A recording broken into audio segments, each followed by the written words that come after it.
मृत्युंजय. लेखक शिवाजी सावंत. भाग 96. कुंती भोज आणि पुरोजिताला धूळ चारण्यासाठी आम्ही चर्मनवती ओलांडली. अश्वनदीचा संगमही ओलांडला. भोज राजांचं राजनगर भोजपूर दृष्टीपथात आलं. याच नगरात लहानपणी राजमाता कुंतीदेवी राहत होत्या असं महामंत्री विदुरांच्या बोलण्यातून मी वारंवार ऐकलं होतं.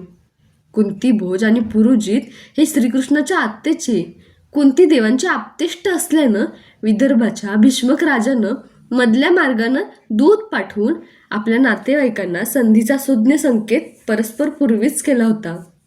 आम्हाला वाटलं होतं की ते आमच्याशी निकरानं लढतील, कारण भोज राज्य हे दक्षिण आर्यावर्तातील मगधांच्या इतकंच संपन्न राज्य होतं. भक्कम सैन्य दल आणि श्रीकृष्णाचा पाठिंबा यांमुळे भोजपुरात आम्हाला भरपूर मोल द्यावा लागणार अशी ठाम कल्पना करूनच आम्ही चर्मनवती ओलांडली होती. पण घडलं ते अनपेक्षितच.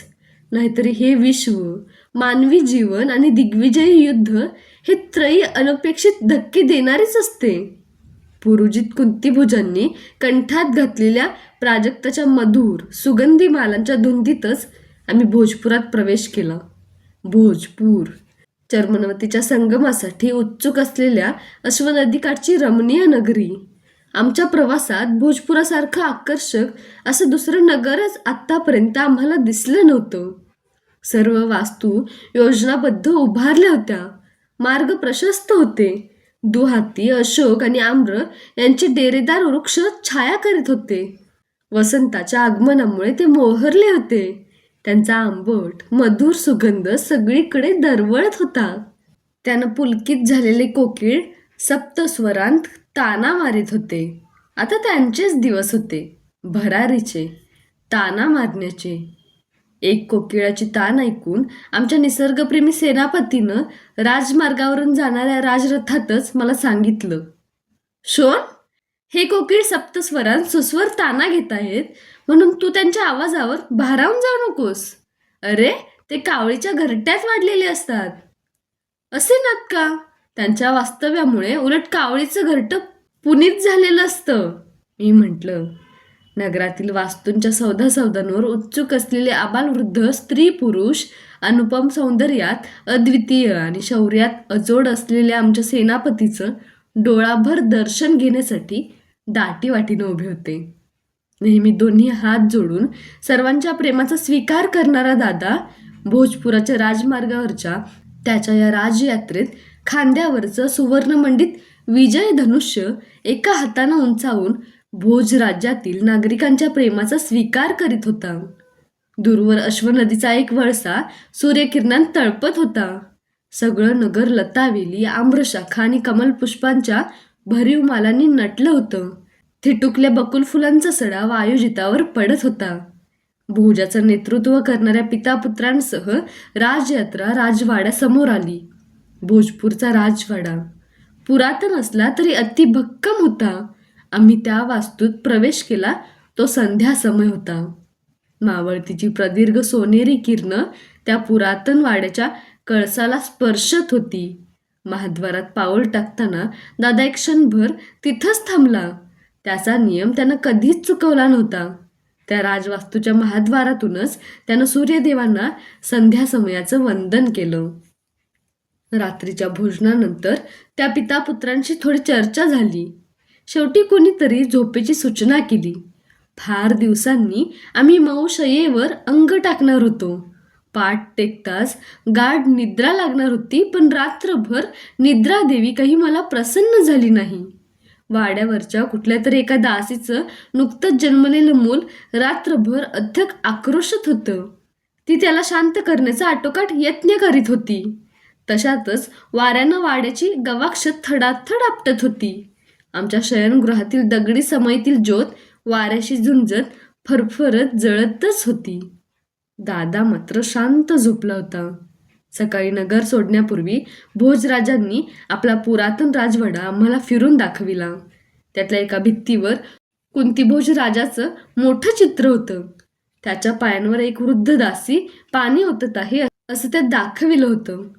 कुंतीभोजाचं असं ते एकच चित्र होतं. ती दासी कुठं तरी पाहिल्यासारखं मला वाटत होतं. पण निश्चित केव्हा ते आठवतच नव्हतं. ही वृद्धा कोण? दादानं ते चित्र पाहताच विचारलं. त्याच्या भव्य कपाळावर आठ्या होत्या.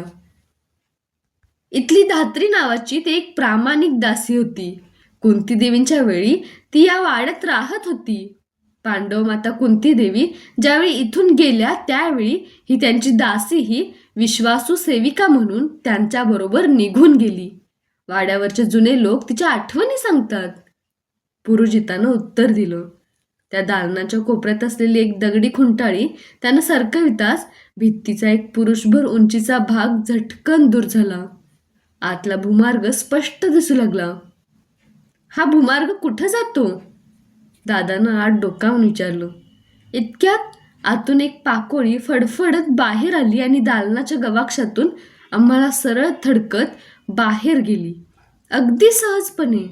तिच्या धडकण्यामुळे दादाचा किरीट धक्का लागून किंचित ढळला. हा मार्ग सरळ अश्वनदीच्या काठी जातो.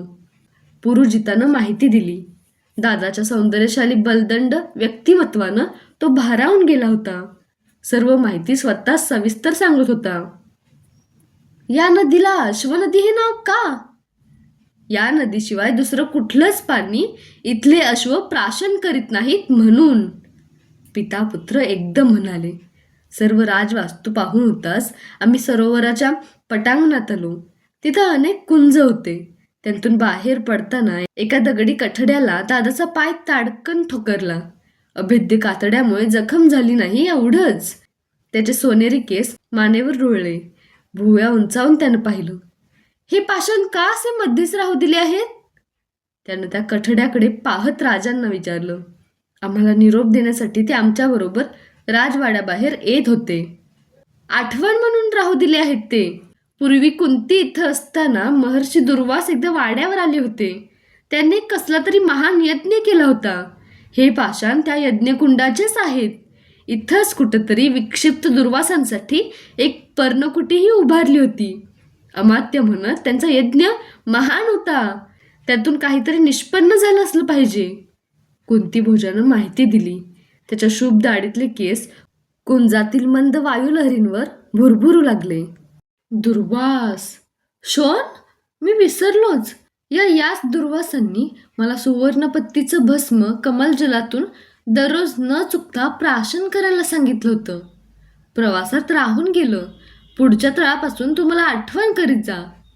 दादानं मला सांगितलं. कुंती भोज आणि पुरोजिताचा प्रेमळ निरोप घेऊन चैत्रात नटलेली भोजपूर नगरी आम्ही सोडली.